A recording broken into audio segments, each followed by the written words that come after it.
고맙습니다. 오늘 창립주일인데 잘 맞는 찬양 해주셨습니다. 감사합니다. 여러분 모두에게 우리 주님의 은혜와 평강이 함께하기를 바랍니다. 미국의 그 저명한 신학자이고 윤리학자인 라인홀드 리버가 있습니다. 이 사람이 지은 유명한 책이 있는데요. 그 제목이 도덕적인 인간과 비도덕적인 사회라고 하는 명저입니다.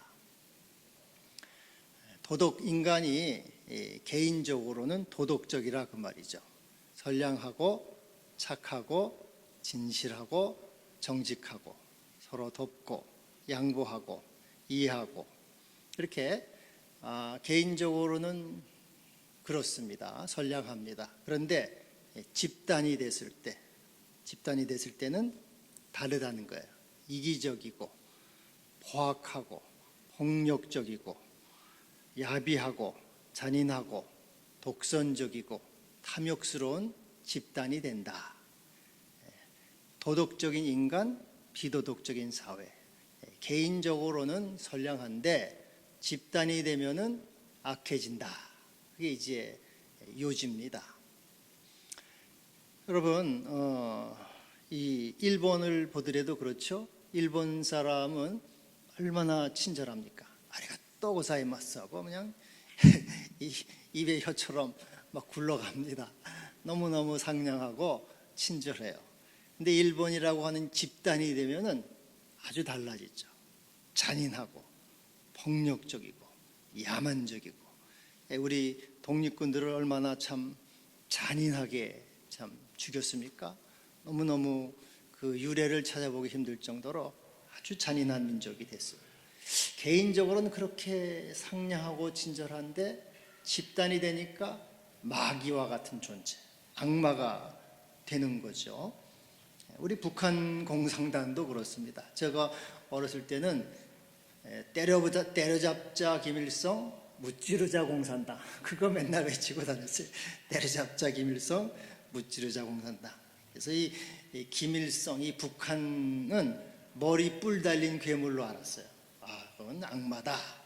근데 사실 이제 여러분 북한 주민들 하나하나 보면은 순박하잖아요. 그렇죠? 순진하고 우리 남한 사람보다 순진합니다. 선량합니다. 그런데 이것이 이제 집단이 되니까 얼마나 잔인합니까? 공산당 막 죽창으로 사람들을 찔러 죽이고 막 물에 빠뜨려 죽이고 얼마나 아주 천인공노할 짓을 그렇게 하는 거죠. 근데 인간이 왜 이렇게 개인적으로는 선량한데 집단이 되면은 악해지는가?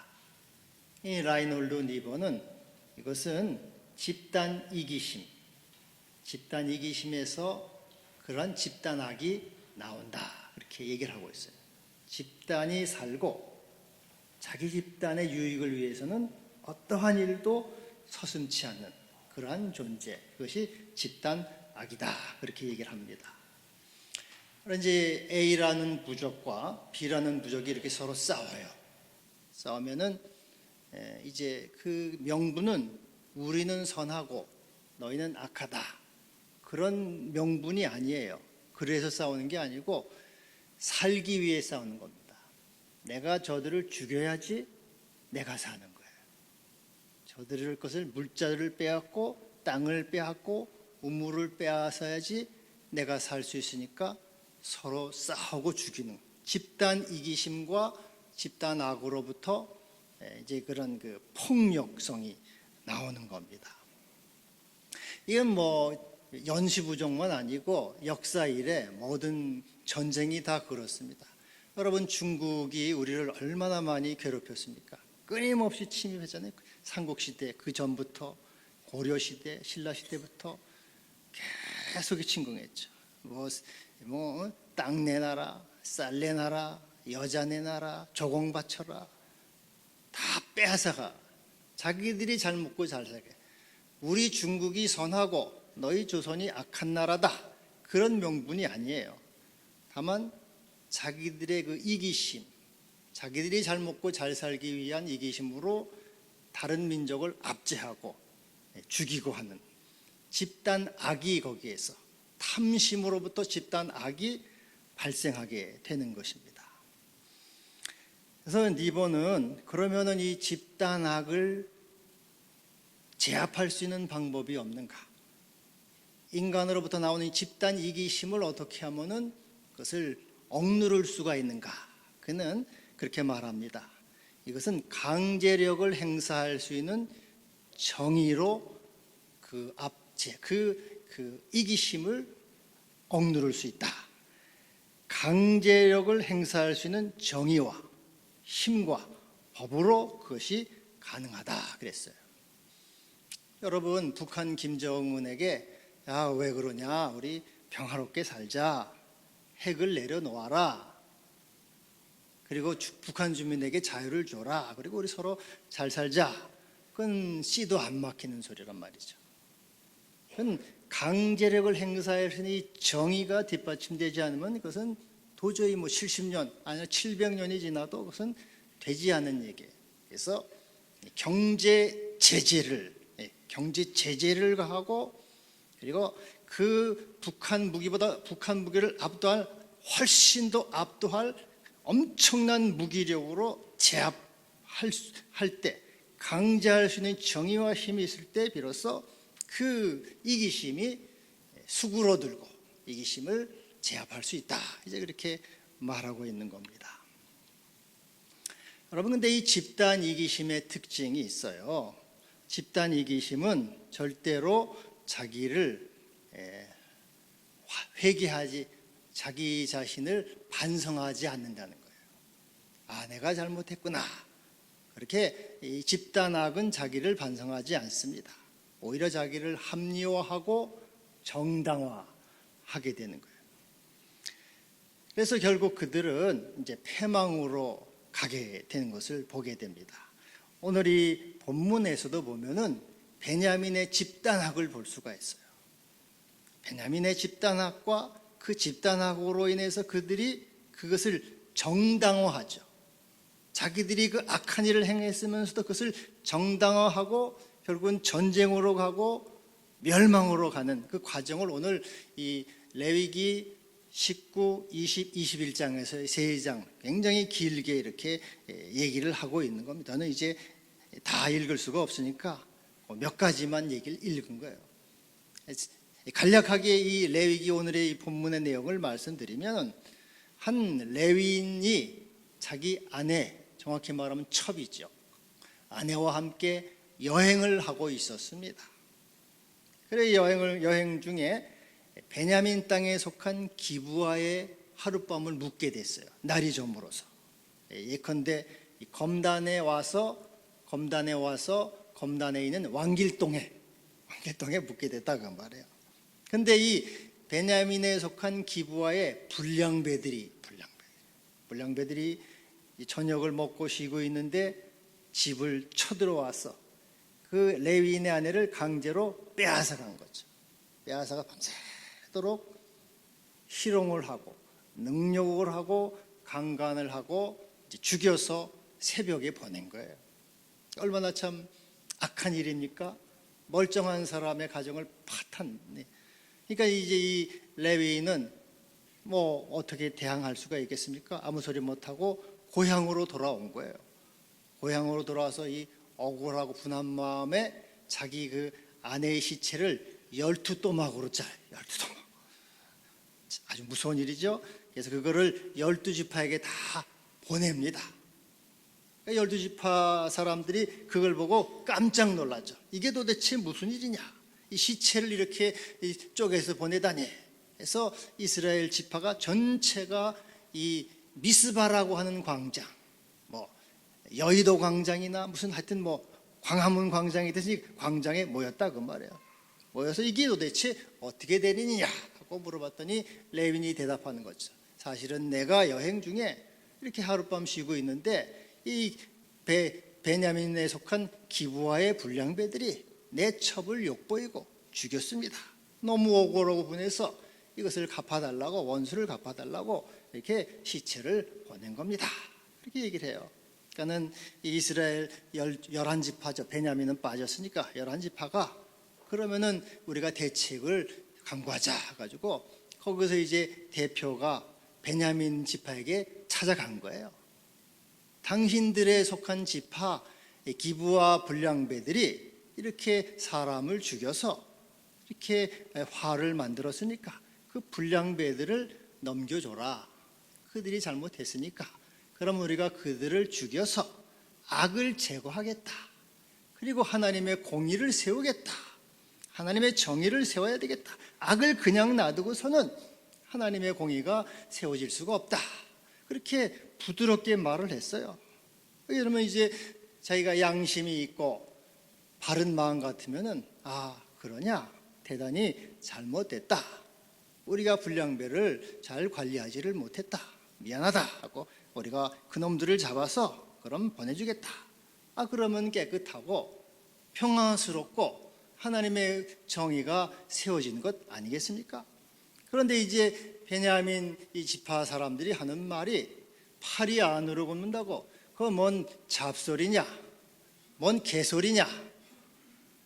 도대체 못 내준다.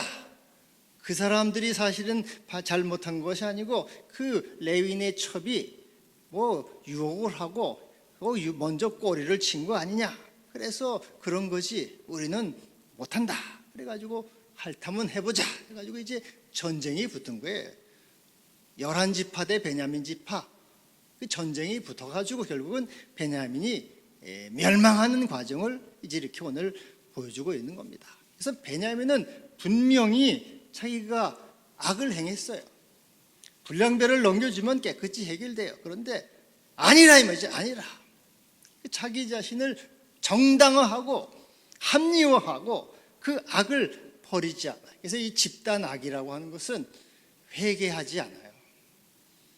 자기를 항상 정당화하고 바르다고 이렇게 말하고 있습니다. 그래서 니버의 말에 의하면은 이 집단 악은 강제할 수 있는 이 정의, 그 힘에 의해서는 제압할 수 않는다. 이렇게 말하고 있는 거죠.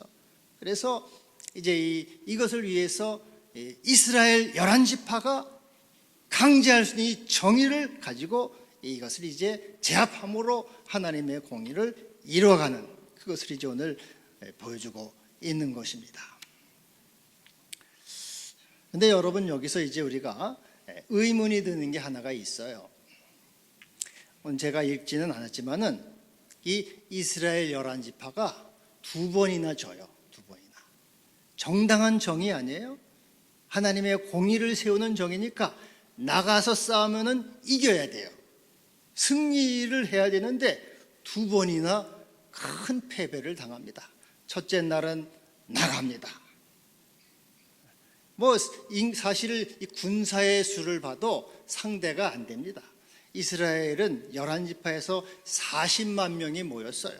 그리고 베냐민 지파는 기브아 주민들과 합해서 3만 3천 명. 그러니까 40만 대 3만 3천이니까 10분의 1도 안 되잖아요.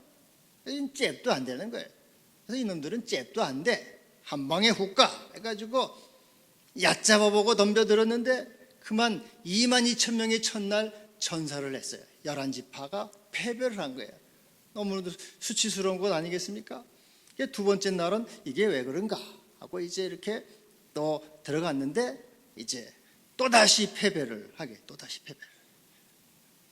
패배를 해서 이제 2번 4만 명이나 10분의 1이 이제 죽게 되는 그런 이제.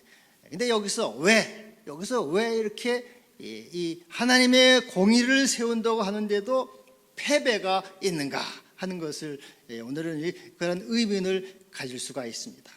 근데 이 하나님의 의를 행하는 것은 그것은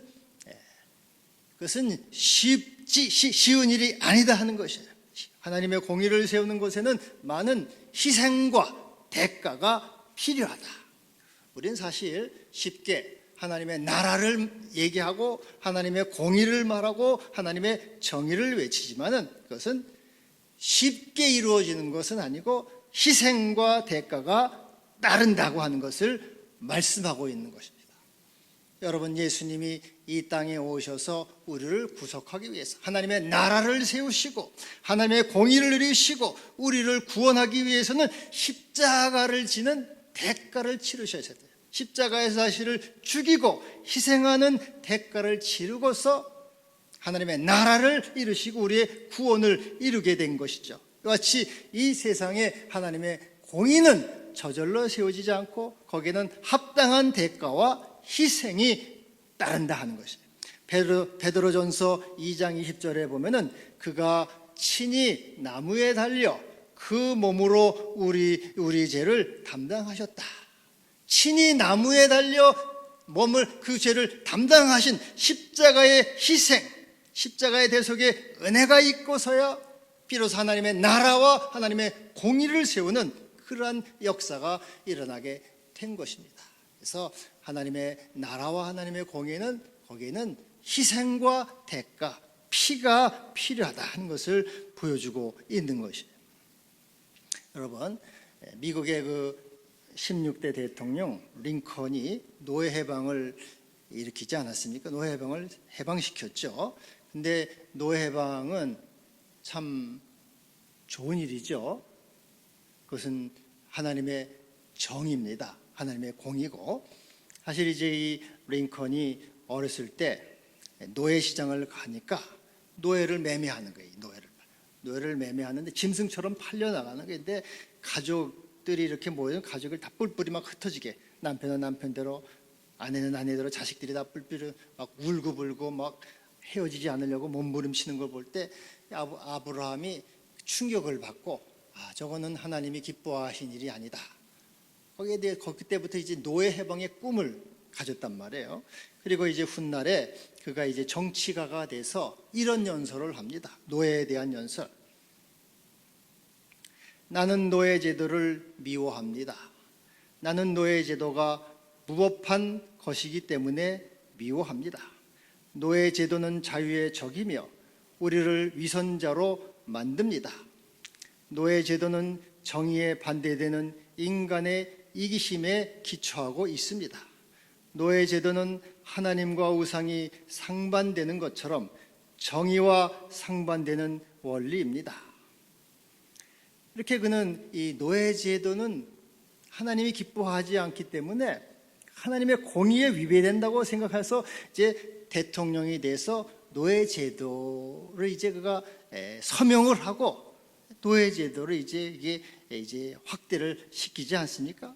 근데 사람들이 노예 제도가 참 이렇게 좋다 하고 다 환영을 합니까? 안 그렇단 말이죠.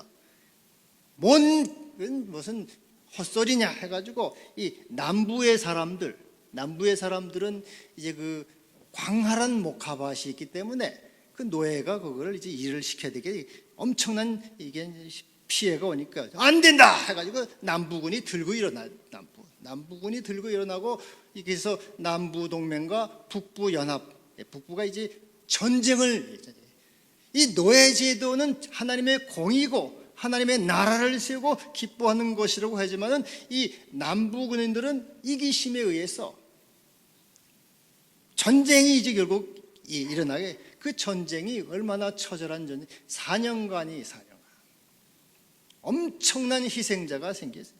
한 70에서 80만 명의 전사자가 나오고 300만 명의 부상자가, 우리나라 6.25 사변 그 이상으로 큰 희생이 이게 벌어졌어요. 여러분, 이 정의와 하나님의 공의에는 엄청난 그 희생과 대가가 요구된다고 하는 것을 오늘 이게 보여주고 있는 것입니다.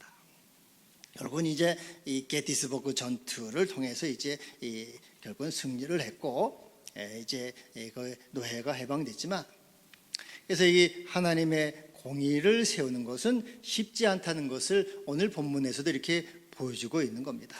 근데 여기서 오늘 이 본문에서 이 하나님의 공의를 세우는 일에 있어서는 공의와 더불어 겸손과 긍휼과 자비와 용서와 화해의 마음을 함께 가져야 된다는 것을 우리에게 말씀하고 있습니다. 여러분 26절을 보시면은 이런 말씀이 있어요. 26절 한번 우리 다 같이 봉독해 봅시다. 26절. 이에 온 이스라엘 자손 모든 백성이 올라가 베델에 이르러 울며 거기서 여호와 앞에 앉아서 그날이 저물도록 금식하고 번제와 화목제를 여호와 앞에 드리고. 이것은 세 번째 날이에요. 아까 잠시 말씀드린 대로 첫 번째 날은 자만했어요. 이놈들 뭐 잽도 안 되는 놈들 40만 대 3만 3천 한 방에 후까지 하고 덤벼들었는데 졌단 말이죠. 두 번째 날 이거 뭐 작전 미스인가 보다 해서 작전을 다시 세우고 또 갔는데 또 졌어요. 18,000명이 또 죽었어요. 그래서 4만 명이 죽었어요. 10분의 1이 죽었습니다. 그래서 참 이 충격에 빠진 거죠. 이 셋째 날에, 셋째 날은 그래서 이게 아니구나. 하나님의 공의와 하나님의 나라를 세우는 것이 내 마음대로 되는 게 아니구나. 내 힘으로 되는 게 아니구나. 숫자로 되는 게 아니구나. 하나님이 도우시고 하나님의 은혜가 있고 하나님이 허락하셔야 되는구나 하는 것을 이제 깨달은 거예요. 내가 숫자만 의지했습니다. 내 힘만 의지했습니다. 하나님을 의지합니다. 하나님을 바라봅니다. 은혜를 구합니다 하고 이제 셋째 날 이렇게 울면서 금식한다는 것은 내가 내 힘을 의지하지 않고 하나님의 은혜를 의지합니다. 내가 자만했습니다. 내가 공의를 세운다고 내가 괜히 날뛰었습니다. 내 힘으로 되는 걸로 그렇게 생각을 했습니다. 그러나 그것은 하나님의 은혜로 되는 겁니다. 하나님이 하시는 겁니다 하고 금식하면서 겸손하게 하나님 앞에 엎드린 거예요. 그 다음에는 번제를 드려요. 번제라고 하는 것은 이게 소라고 하면요 다 몽땅 드리는 거예요. 다 태워서 온전히 올려드리는 게 번제입니다. 온전히 우리 자신을 드립니다. 하나님의 공의 앞에 우리 자신을 드립니다. 이제는 내가 죽으면 죽으리다 주 앞에 드립니다. 민족 제단 앞에 우리를 드립니다. 기도의 제단에 드립니다. 이 40만 다 드리고 이스라엘 우리를 다 하나님께 드립니다. 하나님의 뜻을 이루시옵소서 하고 이제 온전히 헌신을 다짐하는 거예요. 이제는 이제는 나는 살아서 돌아가야지 그런 생각이 이제는 다 죽으면 죽으리라 하고 주님께 드리는 것이에요. 그리고 화목제는 뭡니까? 화목제는 그 전까지는 미워했어요. 이 죽일 놈들, 회개하지도 않고 악을 정당하고 이 고약한 놈들 나 때려 죽여야지, 이 못된 놈들, 미움과 증오와 적대심과 정죄의 마음을 가지고 그들을 죽이려고만 했어요. 그런데 화목제는 그게 아니구나. 이들은 우리의 형제다, 우리의 동족이다. 용서와 화해와 일치와 관용의 마음으로 화목제를, 화해의 마음, 우리 주님께서 화목제물이 되셨듯이 화목의 마음으로 이제는 미움과 증오의 자세가 아니고 용서와 동정과 연민의 마음으로, 긍휼의 마음으로, 하나와 화목의 마음으로 하나님께 나간 거예요. 주여 우리가 정의를 행합니다. 하나님의 나라를 이룹니다. 그러나 우리가 미움으로 나가는 것이 아니고 사랑으로 나가고 관용으로 나가고 용서로 나갑니다. 화해와 화평의 마음으로 나갑니다. 그 화목제를 드리는 거예요. 여기에서 하나님이 비로소 응답하시죠. 그래서 올라가라, 내일은 내가 그들을 너희에게 붙이리라, 이렇게 하나님이 응답해 주셔요. 그리고 승리하게 됩니다. 여기서 우리에게 보여주는 것은 하나님은 우리가 하나님의 나라와 공의를 세운다는 그런 이념 아래 상대방을 미워하고 적대심을 가지고 그리고 증오하는 그런 자세를 갖기를 원하지 않는다는 것이에요. 비록 나와 생각이 다르고 관점이 달라도 그들이 비록 악에 있어도 불쌍히 여기는 마음과 긍휼히 여기는 마음으로 화목제물을 드리는 거예요. 하나님, 우리가 우리의 동족입니다. 먼저 우리의 잘못을 회개하고 관용의 마음을 갖고 용서의 마음을 가지고 하나님께 나아갈 때 하나님이 그것을 받으시고 그래 됐다. 내가 이제 너의 화목한 마음을 보았다. 십자가의 예수를 보았다. 십자가의 희생을 보았다 하는 마음으로 하나님이 비로소 응답하시고 하나님의 나라와 의를 세우시는 것을 우리에게 말씀하고 있는 것입니다. 할렐루야.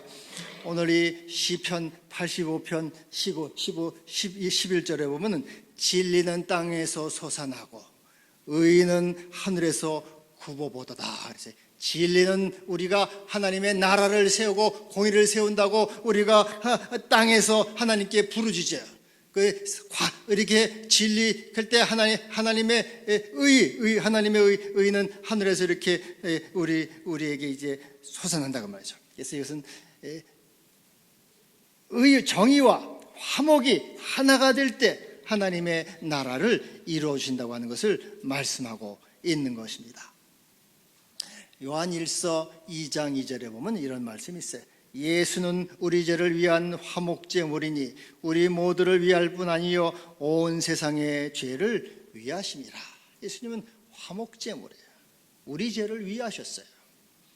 우리의 죄를 위해서 죽으시고 우리의 주님이 되셨어요. 우리의 모든 죄를 다 용서하시고 그럴 뿐 아니라 온 세상의 죄, 모든 사람의 죄를 다 위해서 죽으신 것이죠. 그래서 하나님은 모든 사람이 다 구원받기를 원하시는 것입니다.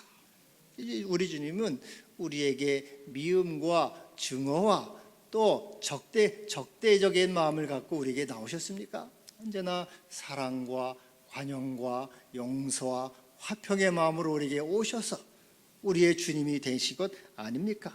그래서 예수님은 자기를 십자가에 못 박는 자를 향해서도 아버지 저들을 용서하여 주시옵소서.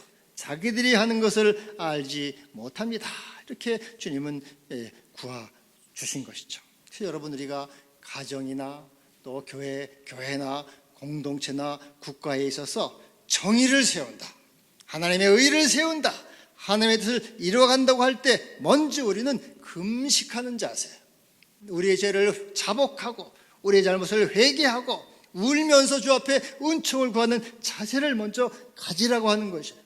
그 다음에는 번제를 드려서 온전히 자기를 드린다고 하는 겸손한 마음과 그리고 화목제물을 해서 화평의 자세를 가질 때 하나님께서 그것을 들으시고 우리에게 하나님의 평화와 공의와 의를 이루어 가시는 것입니다. 여러분, 이 부모가 자식을 이렇게 양육할 때도 한 손에는 채찍을 갖지만은 또 한 손은 안아주잖아요. 채찍과 당근이 같이 있는 거란 말이죠. 그래서 이 리처드 니버의 말에 의하면 집단학, 그 집단학을 강제할 수 있는 정의가 필요하죠.